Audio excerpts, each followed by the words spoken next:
నమస్తే వెన్నెల టీవీకి స్వాగతం. అనంతపురం జిల్లా గుత్తి మండలంలోని సూరిసింగనపల్లి గ్రామంలో యాదవ సోదరులు మరియు తెలుగుదేశం పార్టీ నాయకులు నూతనంగా నియమించిన ఏపీ కార్మిక సంక్షేమ బోర్డు చైర్మన్ వెంకటశివుడు యాదవ్ను, AP Yadava corporation director omelette Mastan యాదవ్ను, AP model school Pavan Kumar యాదవ్ను ఘనంగా సన్మానించడం జరిగింది.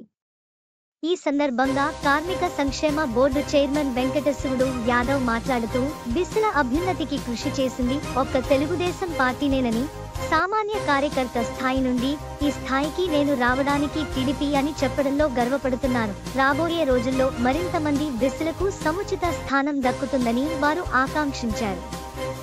ఈ కార్యక్రమంలో చెన్నకేశవులు, అబ్దుల్, భాస్కర్, ఓబయ్య, వెంకటేశ్వర్లు, భాస్కర్, కృష్ణయ్య, రమేష్, సురసింగనపల్లి యాదవ్ సోదరులు మరియు తెలుగుదేశం పార్టీ నాయకులు పెద్ద ఎత్తున పాల్గొనడం జరిగింది.